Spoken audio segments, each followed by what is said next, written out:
നമസ്കാരം. നമ്മൾ ഇന്ന് ചർച്ച ചെയ്യാൻ പോകുന്ന ഗ്രഹം മാഴ്സ് അഥവാ കുജനെ കുറിച്ചാണ്.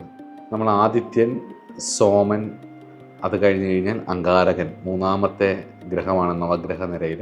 ഈ ഗ്രഹങ്ങൾ തരുന്ന സൂചനകൾ എത്രത്തോളം ഒരാളുടെ ജീവിതത്തെ മനസ്സിലാക്കി തരുമെന്നുള്ളതാണല്ലോ നമ്മൾ പഠിക്കുന്നത്. വാസ്തവത്തിൽ ഒരു ഗ്രഹത്തിൻ്റെ മാത്രം സ്വഭാവമായിട്ട് ഒരാളും ജനിക്കില്ല. 9 ഗ്രഹങ്ങളുടെ പെർമ്യൂട്ടേഷൻ കോമ്പിനേഷൻസ് തന്നെയാണ് ഒരാളുടെ തോട്ട് പ്രോസസ്സ്. പക്ഷേ ഏറ്റവും കൂടുതൽ ബലമുള്ള ഗ്രഹത്തിൻ്റെ സ്വഭാവം അവരുടെ ജീവിതത്തിൽ വളരെ എവിഡൻ്റ് ആയിട്ടുണ്ടാവും എന്നുള്ളത് നമ്മളുടെ അനുഭവമാണ്. അതുകൊണ്ട് തന്നെ നമുക്ക് ഈ വിഷയം പഠിച്ചേ പറ്റൂ.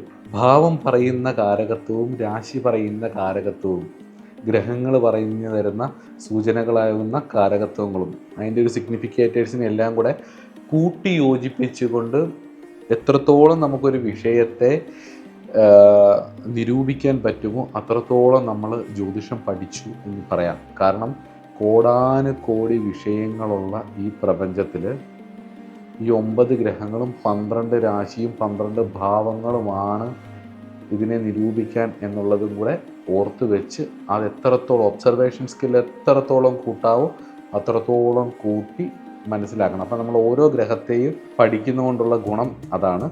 നവഗ്രഹങ്ങളിൽ മൂന്നാമത്തെ ഗ്രഹമായിട്ടുള്ള പഞ്ചതാരാഗ്രഹങ്ങളിൽ ഒന്നാമത്തെ ആളായിട്ടുള്ള മാഴ്സിനെ കുറിച്ച് അഥവാ കുജനെ കുറിച്ച് നമുക്ക് പഠിക്കാം.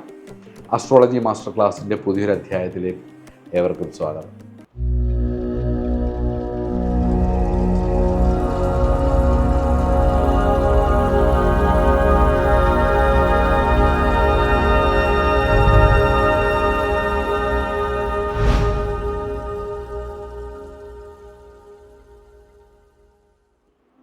ക്രൂരദൃക്, തരുണമൂർത്തി, രുധാര, പൈത്തിക, സുചപല, കൃശമധ്യ. ക്രൂരദൃക്, ക്രൂരമായിട്ടുള്ള ദൃഷ്ടി, ക്രൂരമായിട്ടുള്ള കണ്ണ്.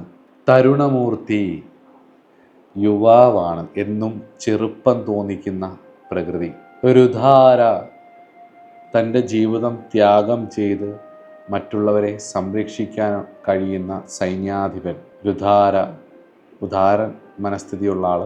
പൈത്തിക, പിത്തപ്രകൃതിയായിരിക്കും. സുചപല, ചപലനായിരിക്കും, ചാബല്യങ്ങൾ ഉള്ള ആളായിരിക്കും. കൃശമധ്യ, അരക്കെട്ടിന് വണ്ണക്കുറവും ഉള്ള ആളായിരിക്കും.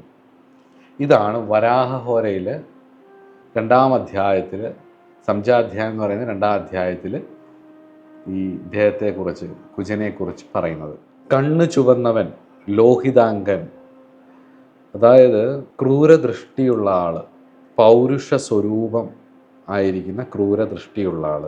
സഹോദരൻ്റെ കാരകത്വം, ധൈര്യത്തിൻ്റെ കാരകത്വം, വീര്യത്തിൻ്റെ കാരകത്വം, ദുർബുദ്ധിയുടെ കാരകത്വം, എടുത്തുചാട്ടത്തിൻ്റെ കാരകത്വം, യുദ്ധത്തിൻ്റെ കാരകത്വം, ശത്രുക്കളുടെ കാരകത്വം, വഴക്കിൻ്റെ കാരകത്വം, ബാഡ് വേർഡ്സ്, ചീത്തവിളിയുടെ കാരകത്വം, ആയുധങ്ങളുടെ കാരകത്വം, തീ, ഫയറിൻ്റെ കാരകത്വം, മേധസ്സിൻ്റെ കാരകത്വം, ഇഞ്ചുറികളുടെ കാരകത്വം, യുദ്ധക്കളത്തിൻ്റെ കാരകത്വം, സോൾജേഴ്സിൻ്റെ കാരകത്വം. സൈന്യാധിപനാണ് കുജൻ.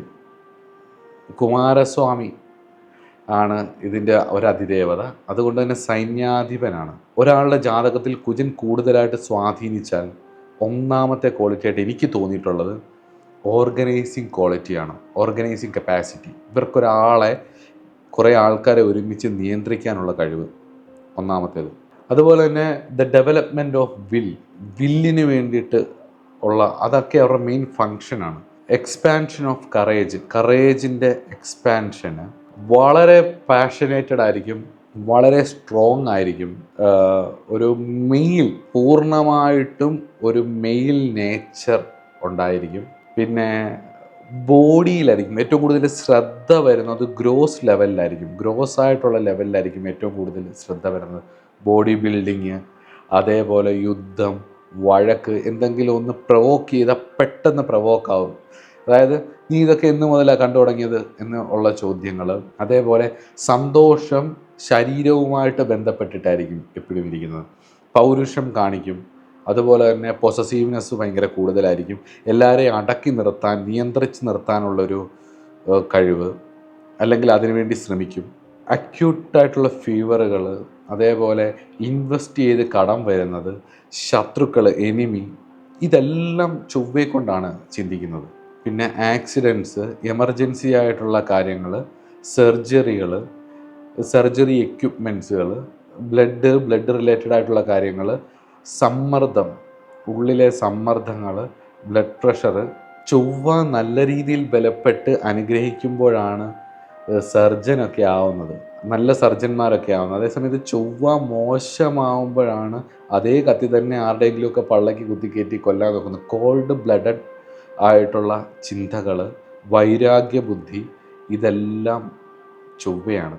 അതുപോലെ തന്നെ ലോഹിതാക്ഷൻ എന്ന് പറയുന്ന ഒരു നാമം ചൊവ്വയെ പറയും. കണ്ണ് ചുമന്നിരിക്കുന്നു, ദേഷ്യം വന്നാൽ പെട്ടെന്ന് കണ്ണ് ചുമക്കുവരുടെ. അതുപോലെ പൊതുവെ ഇവർക്ക് പൊക്ക കുറവായിരിക്കും. നമ്മൾ ഈ പോലീസിലും സൈന്യത്തിലും ഒക്കെ ശ്രദ്ധിച്ചാൽ വളരെ ക്രൂവലായിട്ടുള്ള ആൾക്കാർക്ക് ഒരു മീഡിയം പൊക്കവേ കാണത്തുള്ളൂ. നല്ല ചെസ്റ്റൊക്കെ വിരിഞ്ഞിരിക്കും, എപ്പോഴും ഇങ്ങനെ മീശയൊക്കെ പിരിച്ച് എപ്പോഴും ബോഡിയൊക്കെ ഇത് ചെയ്ത് നോക്കിയിരിക്കും. ഒരുപാട് പൊക്കം വരത്തില്ല ഇവർക്ക്. പോലീസിലും പട്ടാളത്തിലും ഒക്കെ ഉള്ള ആ ഒരു ലെവലിൽ നോക്കിക്കഴിഞ്ഞ് കഴിഞ്ഞാൽ നന്നായിട്ട് ചൊവ്വയെ നിരീക്ഷിച്ചാൽ നമുക്ക് മനസ്സിലാവും. അധികം പൊക്കമില്ലാത്ത, എന്നാൽ ബോഡി അധികം സ്ട്രോങ് ആയിട്ടിരിക്കുന്ന, ഒരു 50 വയസ്സ് 60 വയസ്സായാലും ഒരു 40 വയസ്സോ ഒരു 30 വയസ്സോ 35 40 വയസ്സ് മാത്രം തോന്നിക്കുന്നത് സ്ത്രീകളിലായാലും ഇവരെ എല്ലാം സ്വാധീനിക്കുന്നത് ചൊവ്വയാണ്. അതുപോലെ തന്നെ ഒറ്റബുദ്ധി, പിന്നെ ഈ പറഞ്ഞ മെൻസ്ട്രൽ കാര്യങ്ങൾ, കുജേന്ദു ഹേതു പ്രതിമാസ ആർത്തവം നമ്മൾ ചന്ദ്രനെക്കുറിച്ച് പഠിച്ചിട്ടുണ്ട്. അപ്പോൾ ചന്ദ്രനും ചൊവ്വയും കൂടെ ഉള്ളൊരു ബന്ധമാണ് കുജൻ്റെ ഈ ആർത്തവത്തിന് കാരണം വരുന്നത്. അപ്പം പെയിൻഫുള്ളായിട്ടുള്ള ആർത്തവങ്ങൾ. അതുപോലെ ഈ ചൊവ്വ ബലപ്പെട്ട ആൾക്കാരുടെ മുഖം ഒന്ന് ശ്രദ്ധിച്ചാലേ നമുക്ക് മനസ്സിലാവുന്നൊരു കാര്യം, ഇവർ മുഖത്തൊന്നി എന്തെങ്കിലും ഒരു സർജറി വന്നൊരു പാട്, അല്ലെങ്കിൽ എന്തെങ്കിലും അപകടം പറ്റിയൊരു പാട്, അല്ലെങ്കിൽ എന്തെങ്കിലും വ്രണം വന്നിട്ട്, അല്ലെങ്കിൽ എന്തെങ്കിലും ഒരു മുറിവ് വന്നിട്ട് അത് കരിഞ്ഞൊരു പാട്, ഇതൊക്കെ കാണാം ചൊവ്വ ബലപ്പെട്ട ആൾക്കാർക്ക്. പൊതുവേ മാഴ്സ് എന്ന് പറയുന്നത് symbol of assertiveness, aggression, selfishness, അതേപോലെ അഗ്രസീവ് നേച്ചർ, അറ്റാക്കിംഗ് നേച്ചർ, അതുപോലെ ദേഷ്യം, ആങ്കർ, അതേപോലെ ഹെവി ടൂൾസ്, ഹെവി വെപ്പൺസ് ഒക്കെ യൂസ് ചെയ്യാനുള്ള കഴിവുകൾ, അല്ലെങ്കിൽ അതിൽ അഗ്രഗണ്യരാവുന്നത്. മാഴ്സിനെ കുറിച്ച് നമ്മളൊന്ന് ലോജിക്കലി ചിന്തിച്ച് കഴിഞ്ഞ് കഴിഞ്ഞാൽ, ഒന്ന് ഒബ്സർവ് ചെയ്താൽ മനസ്സിലാവും. കുറച്ച് ഹെവി ആയിട്ടത് ഉള്ളത്, കുറച്ച് ബലം വേണ്ടത്, കുറച്ച് അഗ്രസീവായിട്ട് വേണ്ട കാര്യങ്ങളെല്ലാം മാഴ്സാണ് സൂചിപ്പിക്കുന്നത്. അതേപോലെ ബോഡി ബേസ്ഡ് ആയിട്ടുള്ള കാര്യങ്ങൾ എല്ലാം. റിലേഷൻഷിപ്പിലാണെങ്കിൽ പോലും ഈ ചൊവ്വാദോഷം എന്നൊക്കെ പറഞ്ഞിട്ട് ഭയങ്കരമായിട്ട് ഭീകരത ഉണ്ടാക്കുന്ന ഒരു കാര്യമുണ്ട്. വാസ്തവത്തിൽ അങ്ങനെയല്ല. അതിൻ്റെ ഒരു സൈക്കോളജി പറഞ്ഞു കഴിഞ്ഞ് കഴിഞ്ഞാൽ, ഈ ചൊവ്വ ബലപ്പെട്ട ആളുടെ കൂടെ ജീവിക്കണമെങ്കിൽ കുറച്ച് ചൊവ്വയുടെ ബലമുള്ള ഒരാൾ വേണം. കുറച്ച് അഗ്രസീവ് നേച്ചറായിരിക്കും, കുറച്ച് പവർഫുള്ളായിരിക്കും അവർ. അത് ആണായാലും പെണ്ണായാലും. അപ്പം ഇവർക്ക് റിലേഷൻഷിപ്പ്, അല്ലെങ്കിൽ ജ്യോതിഷത്തിലെല്ലാം ഒരു വിഷയമായതുകൊണ്ട് തുറന്ന് പറഞ്ഞു കഴിഞ്ഞാൽ സെക്ഷൽ റിലേഷൻഷിപ്പ് പോലും കുറച്ച് വ്യായാമങ്ങൾ, കുറച്ച് അഗ്രസീവായിരിക്കും. അപ്പോൾ അഗ്രസീവ് അല്ലാത്ത ആൾക്കാർ ഇവർ കല്യാണം കഴിച്ചു കഴിഞ്ഞ് കഴിഞ്ഞാൽ, പ്രത്യേകിച്ച് ആണുങ്ങളൊക്കെ കല്യാണം കഴിച്ചു കഴിഞ്ഞ് കഴിഞ്ഞാൽ റേപ്പ് പോലുള്ള കാര്യങ്ങൾ നടക്കും. ഒരുപക്ഷെ പണ്ട് കാലങ്ങളിൽ ഇന്നത്തെ പോലെ പെട്ടെന്ന് ഡിവോഴ്സ് ചെയ്യാൻ പറ്റാത്തത് കൊണ്ടായിരുന്നിരിക്കാം അങ്ങനെയൊക്കെ ചൊവ്വാദോഷത്തിന് അത്രയും പ്രാധാന്യം കൊടുത്തിരുന്നത്. ചൊവ്വയ്ക്ക് നല്ല ബലമുള്ള പുരുഷന് ചൊവ്വയ്ക്ക് അത്യാവശ്യം ബലമുള്ള സ്ത്രീ തന്നെ വേണം എന്നുള്ളതും എനിക്ക് ഒബ്സർവേഷനിൽ മനസ്സിലായിട്ടുള്ളൊരു കാര്യമാണ്. ഇല്ലെങ്കിൽ ഇവരെ ഒന്നിനും കൊള്ളില്ല എന്ന് പറഞ്ഞിട്ട് ഇങ്ങനെ സ്ത്രീകളെ ഇങ്ങനെ കുറ്റം പറഞ്ഞുകൊണ്ടിരിക്കും. തിരിച്ചും ഇവർ കുറ്റം പറഞ്ഞുകൊണ്ടേയിരിക്കും. ഭർത്താവിനെ ഇങ്ങനെ ഒരു പൗരുഷക്കുറവ് എന്നുള്ള രീതിയിൽ കുറ്റം പറഞ്ഞുകൊണ്ടേയിരിക്കും. അതുപോലെ തന്നെ പ്രണയത്തിലൊക്കെ ആണെങ്കിലും അങ്ങോട്ടും ഇങ്ങോട്ടും സ്നേഹം കൂടുമ്പോൾ ചീത്ത വിളിക്കുന്നതും, ആ ചീത്തവിളി കേൾക്കാൻ ഇഷ്ടമുള്ളതും, അതേപോലെ ശാരീരിക ബന്ധത്തിൽ ഏർപ്പെടുന്ന സമയത്ത് ചീത്ത വിളിക്കുന്നതും, ശാരീരികമായിട്ട് മേല് നോവിക്കുന്നതും ഒക്കെ ഇഷ്ടപ്പെടുന്നതൊക്കെ ഈ ചൊവ്വയാണ്. അതിൻ്റെ എക്സ്ട്രീം ലെവലിലേക്ക് മറ്റ് കേതുവും ഒക്കെ ആയിട്ട് ബന്ധം വന്ന് എക്സ്ട്രീം ലെവലിലേക്കൊക്കെ പോകുമ്പോഴാണ് ലിബിഡോമാനിയൊക്കെ ആയിട്ട് അത് ഭയങ്കര വലിയ വലിയ വിഷയങ്ങളിലേക്കൊക്കെ പോകുന്നത്. ഇതൊക്കെ നിരീക്ഷിക്കേണ്ടതാണ്. ചെറിയ ടൂളുകൾ മാത്രം നിങ്ങൾക്ക് അന്വേഷിക്കും. ഇതൊരു പൊതു സ്ഥലമാണ്, എല്ലാം ഒന്നും നമുക്ക് വീഡിയോയിലൂടെ പറയാൻ പറ്റില്ല. ഈ വിഷയങ്ങളൊക്കെ നിരീക്ഷിക്കാനുള്ള കുഞ്ഞു കിളിവാതിലുകൾ ഞാൻ തുറന്നിടുകയാണ്. ജ്യോതിഷ വിദ്യാർത്ഥികളായിട്ടുള്ള ജിജ്ഞാസുക്കൾ, നിങ്ങൾക്ക് പരിചയമുള്ള ആൾക്കാരെയും നിങ്ങളുടെ ചുറ്റുവട്ടത്തുള്ള ആൾക്കാരെയും ഇതുപോലെ നടക്കുന്ന സംഭവങ്ങളുമായിട്ട് ബന്ധപ്പെട്ടിട്ടുള്ളതുമൊക്കെ സ്വയം അറിഞ്ഞാൽ മനസ്സിലാക്കുകയും അവരുടെ ജാതകങ്ങൾ എടുത്ത് പഠിക്കുകയും അവരെന്തുകൊണ്ട് ഇങ്ങനെയൊക്കെ ചിന്തിക്കുകയും ചെയ്യുന്നു എന്നുള്ളതും കൂടി മനസ്സിലാക്കുക. സൗത്ത് ഡയറക്ഷനാണ് ചൊവ്വയുടെ ദിക്ക്, തെക്കേ ദിക്ക്. സൗത്ത് ഡയറക്ഷനാണ് ചൊവ്വയുടെ ദിക്ക്, തെക്കാണ്. ലോജിക്കൽ ബ്രെയിനാണ് ഇവർക്ക് കൂടുതലും വർക്ക് ചെയ്യുന്നത്. ബോഡി റിലേറ്റഡ് ആയിട്ടായിരിക്കും ഇവരുടെ കോൺഷ്യസ്നെസ് എപ്പോഴും നിൽക്കുന്നത്. ഇവർ കുറച്ച് ഗ്രോസ് ആയിട്ടുള്ള ആൾക്കാരാണ്. ഭക്ഷണം, ശരീരം, ലോജിക്കൽ ബ്രെയിൻസ്, 3D വേൾഡിൽ കൂടുതലായിട്ട് ശ്രദ്ധിക്കുന്ന ആൾക്കാരാണ് ഇവർ. അതേപോലെ പോലീസ്, സൈന്യം, സൈന്യാധിപർ ഇതൊക്കെയാണ് കൂടുതലും മനസ്സിലാക്കുന്നത്. ഇവരെ പറ്റിക്കാൻ പറ്റുന്ന, ചൊവ്വയ്ക്ക് ബലമുള്ളവരെ പറ്റിക്കാൻ പറ്റുന്നത് ഇവരുടെ ഈ ബലഹീനതകളുണ്ടല്ലോ, ചപലത, സുചപല എന്ന് പറയുന്നത്, ഇവരുടെ ബലഹീനതകളെ ചൂഷണം ചെയ്യുക എന്നുള്ളതേ ഉള്ളൂ. അത് കൃത്യമായിട്ട് പറഞ്ഞാൽ ഒരു ഉദാഹരണം പറയാം. ഷേക്സ്പിയറിൻ്റെ ആൻ്റണി ആൻഡ് ക്ലിയോപാട്ര എന്നുള്ള പുസ്തകം വായിക്കണം, അല്ലെങ്കിൽ അറ്റ്ലീസ്റ്റ് അതിൻ്റെ ക്യാരക്ടർ അനാലിസിസിങ് എങ്കിലും വായിക്കാൻ നോക്കണം. ആ ആൻ്റണി ആൻഡ് ക്ലിയോപാട്ര എന്ന് പറയുന്ന പ്ലേയിൽ ക്ലിയോപാട്ര ഉപയോഗിക്കുന്ന ആൻ്റണി, മാർക്ക് ആൻ്റണിയുടെ ശരിക്കും സൈന്യാധിപനും നറേറ്ററും ഒറേറ്ററും ഒക്കെയാണ് പുള്ളി. പക്ഷെ പുള്ളിയുടെ ബലഹീനത വളരെ വ്യക്തമായിട്ട് കാണിച്ചു തരുന്നുണ്ട്. അതാണ് ചൊവ്വ. എന്നാൽ ഒക്ടേവിയസ് സീസറിൻ്റെ അടുത്തേക്ക് ചെല്ലുമ്പോഴത്തേക്ക് ക്ലിയോപാട്ര പരാജയപ്പെടുന്നു. അതാണ് കേതുവും രവിയും. കേതുവിൻ്റെയും രവിയുടെയും കോമ്പിനേഷനാണത് ഒക്ടേവിയസ് സീസർ. സ്ത്രീകൾക്ക് വളരെ കൃത്യമായിട്ട് ഉപയോഗിക്കാൻ കഴിയുന്ന ആൾക്കാരാണ് ചൊവ്വയ്ക്ക് ബലമുള്ളവർ. പൊതുവെ പൗരുഷമാണിത്. അതേപോലെ ഈ ചൊവ്വയ്ക്ക് ബലമുള്ളവരുടെ സൈക്കോളജി കുറച്ച് കൂടുതൽ മനസ്സിലാക്കാൻ വേണ്ടിയിട്ട് ജോൺ ഗ്രേ എഴുതിയ men are from the Mars, women are from the Venus എന്ന് പറഞ്ഞൊരു പുസ്തകമുണ്ട്. അതിൽ ഈ മാഴ്സിലെ കുറിച്ച് പറയുന്ന കുറേ മെയിൽ നേച്ചറുകളുണ്ട്. ഈ മെയിൽ നേച്ചറുകളുള്ള സ്ത്രീകളും ഉണ്ട് കേട്ടോ. ഈ നമ്മൾ ആണിനെ മാത്രമായിട്ട് അങ്ങനെ പറയരുത്. ഈ മെയിൽ നേച്ചറുള്ള ഒരുപാട് സ്ത്രീകളുണ്ട്. ഈ മാഴ്സിൻ്റെ സ്വഭാവം അതുപോലുള്ള ഒരുപാട് സ്ത്രീകളുണ്ട്, ഞാൻ കണ്ടിട്ടുണ്ട്. നിങ്ങൾക്കും ഒബ്സർവ് ചെയ്താൽ അത് കിട്ടുകയും ചെയ്യും. അപ്പോൾ അവരാ ചെയ്യുന്ന പ്രവർത്തികൾ, അവരുടെ ഒരു അഗ്രസീവ് നേച്ചറൊക്കെ. ഈ റൊമാൻസിൻ്റെ കാരകൻ ശുക്രനാണ്, സന്താനത്തിൻ്റെ കാരകൻ വ്യാഴമാണ്. പക്ഷേ ശാരീരിക ബന്ധത്തിന്, അതായത് സെക്ഷുവൽ ഡിസയറിലേക്ക് പുള്ള് ചെയ്യുന്ന ഫോഴ്സ്, ഡിസയറിലേക്ക് വീര്യശക്തി എന്ന് പറയുന്നത് ചൊവ്വയാണ്. അതുകൊണ്ട് തന്നെ സ്ത്രീജാതകത്തിൽ വിവാഹകാരകൻ ശുക്രൻ മാത്രമല്ല, ചൊവ്വയും കൂടെയാണ്. ചൊവ്വയുടെ ബലം സ്ത്രീജാതകത്തിൽ വളരെ പ്രാധാന്യമർഹിക്കുന്ന ഒരു കാര്യവും കൂടി ആണ്. പൊതുവേ സൈന്യാധിപനാണ്, കമ്പനികളിലെ മാനേജറാണ്, നോട്ട് ലീഡറല്ല. മേളിൽ നിന്ന് ഓർഡർ കൊടുത്തു കഴിഞ്ഞാൽ അത് മാനേജ് ചെയ്യാൻ കഴിവുള്ളവരാണ്. അതേപോലെ അതുകൊണ്ട് തന്നെ അവർക്ക് കുറച്ച് ക്രൗര്യവും ഒക്കെ ഉണ്ടാവും. വിൽ പവറാണ്, സോൾജിയറാണ്, മാർഷ്യൽ ആർട്സുകൾ ഒക്കെ ചെയ്യുന്നതാണ്, ജിമ്മിലൊക്കെ പോയി ബോഡി ബിൽഡ് ചെയ്യുന്നതാണ്, സ്റ്റാമിനയാണ്, മെയിൽ നേച്ചറാണ്, അഗ്രസീവാണ്, ദേഷ്യക്കാരനാണ്, ശുദ്ധനാണ്, പൊട്ടത്തരങ്ങൾ ധാരാളം ഉള്ളവരാണ്. അതുപോലെ പൗരുഷം ശരീരത്തിലാണെന്ന് വിശ്വസിക്കുന്ന സ്ത്രീകൾക്ക് ഒരുപാട് ഇഷ്ടപ്പെടുന്ന പുരുഷന്മാരും, പൗരുഷം ശരീരത്തിലാണെന്ന് വിശ്വസിക്കുന്ന സ്ത്രീകളെ ഒരുപാട് ഇഷ്ടപ്പെടുന്ന പുരുഷന്മാരും ചൊവ്വ ബലപ്പെട്ടവരാണ്. അതുപോലെ തന്നെ ഇവർ നിൽക്കുന്ന സ്ഥലത്ത് എപ്പോഴും ഇവർ ആയുധമോ എന്തെങ്കിലും കാര്യങ്ങളിങ്ങനെ ശ്രദ്ധിക്കും. ആരെങ്കിലും കൊല്ലുമോ എന്നുള്ളൊരു ഭയം, ഒരു ഫോബിയ ഇവർക്ക് എപ്പോഴും ഉണ്ടാവും. ഈ ഫോനിയാസോഫോബിയ പോലുള്ള ഫിയർ ഓഫ് ബീയിങ് മേർഡർ, അതായത് എന്നെ ആരെങ്കിലും തട്ടുമോ അല്ലെങ്കിൽ എന്നെ ആരെങ്കിലും കൊല്ലാൻ ശ്രമിക്കുമോ എന്നൊക്കെയുള്ള ഫോബിയ കുജൻ്റെ ബലക്ഷയം കൊണ്ടോ കുജൻ്റെ പാപബന്ധം കൊണ്ടോ ഒക്കെ വരാം. എപ്പോഴും പ്രൊവോക്ഡ് ആവുക, ചുറ്റും ആയുധങ്ങൾ അന്വേഷിക്കുക, എപ്പോഴും ഒരു പരതൽ ചെയ്യുക, ഇതെല്ലാം ചൊവ്വയാണ്. ചൊവ്വയുടെ അതിദേവത സുബ്രഹ്മണ്യസ്വാമിയാണ്. മറ്റൊരു അതിദേവത എന്ന് പറയുന്നത് ഭദ്രകാളിയാണ്. അതുപോലെ തന്നെ ചാമുണ്ഡി തുടങ്ങിയിട്ടുള്ള ഉഗ്രദേവതകളാണ് ചൊവ്വയുടെ അതിദേവതകൾ. അതേപോലെ ചൊവ്വ വീരഭദ്രസ്വാമിയാണ്. ഓജരാശിയിൽ നിൽക്കുന്ന ചൊവ്വ വീരഭദ്രസ്വാമിയാണ്.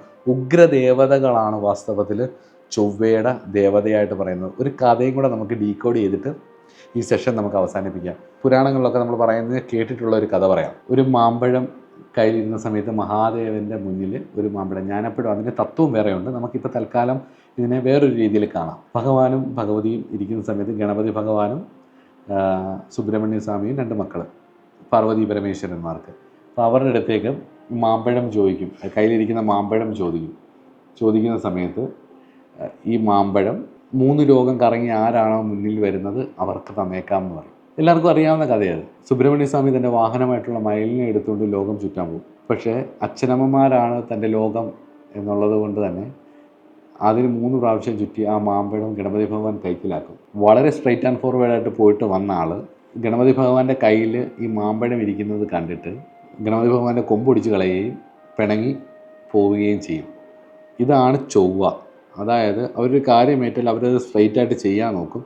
എന്തെങ്കിലും കാരണം വെച്ചാൽ അവർ ആ കാര്യം ഏറ്റത് എന്തെങ്കിലും ഒരു പ്രശ്നം ഉണ്ടെങ്കിൽ അവിടെ ഒരു വയലൻസ് ഉണ്ടാകും. ജീവിതത്തിൻ്റെ എല്ലാ മേഖലകളിലും അങ്ങനെയാണ്. ഇവർ കുറച്ച് ബുദ്ധി ഉപയോഗിക്കുന്നതിന് പകരം എന്താണോ പറയുന്നത് അതുപോലെ അങ്ങ് ചെയ്യാൻ നോക്കും. എന്നാൽ ക്രൂരകൃത്യങ്ങൾ വരുന്ന സമയത്ത് ഇവർ കൃത്യമായിട്ട് അതിനു വേണ്ട ആയുധങ്ങൾ, ഇവർക്ക് വിജയിക്കാനുള്ള ആയുധങ്ങളും ഇവർ സ്വരുക്കൂട്ടി വെച്ചിരിക്കും. ഇവരുടെ ഏറ്റവും വലിയ വീക്ക്നെസ് എന്ന് പറയുന്നത് ചൊവ്വയ്ക്ക് ബലമുള്ള ആൾക്കാരെ തളർത്താൻ ഒറ്റ വഴിയാണ്, ഇവർക്ക് വീക്ക്നെസ് ഉള്ള എന്തെങ്കിലും ഒരു കാര്യം കാണും, അതിനെ ആക്രമിച്ചാൽ ഇവർ തളരും. ഇവരെ ഫിസിക്കലി തളർത്താൻ പാടാണ്, മെൻ്റലി മാത്രമേ ചൊവ്വയ്ക്ക് ബലമുള്ളവരെ തളർത്താനും പറ്റൂ. അപ്പം ഏകദേശം ചൊവ്വയെക്കുറിച്ച് നമ്മൾ മനസ്സിലാക്കി. ആബറ്റർ അഥവാ സ്ലോട്ടർ ഹൗസുകൾ, അതായത് കശാപ്പ് ശാലകളുണ്ടല്ലോ, കശാപ്പ് ശാലകളും നമ്മുടെ പോസ്റ്റ്മോർട്ടം നടക്കുന്ന സ്ഥലം, സർജറി നടക്കുന്ന ഓപ്പറേഷൻ തിയേറ്ററുകൾ, അതേപോലെ ബ്ലഡ് വരുന്ന സ്ഥലങ്ങൾ, മൂർച്ചയിട്ട് വെച്ചിരിക്കുന്ന ആയുധങ്ങൾ, കത്തികൾ, ദേഷ്യം, അതുപോലെ ഹെവി എക്യുപ്മെൻറ്റ്സ്, ഇലക്ട്രിസിറ്റി, ഇതെല്ലാം ചൊവ്വയുടെ സാന്നിധ്യമുള്ള സ്ഥലങ്ങളാണ്. അപ്പം കുറച്ച് ബ്ലഡ് വരുന്ന, കുറച്ച് ഷോക്കിംഗ് ആവുന്ന, ഹൈലി എനർജറ്റിക് ആയിട്ടുള്ള എന്ത് കാര്യങ്ങളും, ഹെവി ആയിട്ടുള്ള എന്ത് കാര്യങ്ങൾ കാണുമ്പോഴും അവിടെ ചൊവ്വ എന്ന ബോധം ഉണ്ടാവണം. ചൊവ്വയ്ക്ക് ബലം കുറഞ്ഞിട്ടുള്ളവർ ചൊവ്വാഴ്ച ദിവസം ഭദ്രകാളിയെയും സുബ്രഹ്മണ്യ സ്വാമിയെയും ഒക്കെ പ്രാർത്ഥിക്കുകയും പരദേവതയെ പ്രാർത്ഥിക്കുകയും ഒക്കെ ചെയ്താൽ വളരെ ഗംഭീരന്മാരായിട്ട് വരും. ചൊവ്വ ഇൻവെസ്റ്റ്മെൻറ്റിനെതിരുള്ള ആളാണ്. അതുകൊണ്ട് തന്നെ ചൊവ്വയുടെ ദശ അപഹാരമൊക്കെ നടക്കുന്ന സമയത്ത് ഒരാൾ ഇൻവെസ്റ്റ് ചെയ്താൽ പരാജയപ്പെടും, കടമായി മാറും, ഇൻവെസ്റ്റ് ചെയ്ത് കടമായി മാറും. അത് ഒന്ന് ഓർത്ത് വെച്ചേക്കുക. അപ്പം നമ്മൾ ആദിത്യൻ പഠിച്ചു, സോമൻ പഠിച്ചു, അങ്കാരകൻ പഠിച്ചു, നമ്മൾ അച്ഛനെ പഠിച്ചു, അമ്മയെ പഠിച്ചു, സൈന്യാധിപനെ പഠിച്ചു, രാജാവിനെ പഠിച്ചു, രാജ്ഞിയെ പഠിച്ചു, സൈന്യാധിപനെ പഠിച്ചു. ഇനിയും അവിടുത്തെ മന്ത്രിയെ പഠിക്കണം. ദ മാനിപ്പുലേറ്റർ, കമ്മ്യൂണിക്കേറ്റർ ആയിട്ടുള്ള ബുധനെക്കുറിച്ച് പഠിക്കാം. അത് അടുത്ത ക്ലാസ്സിൽ. നമസ്കാരം.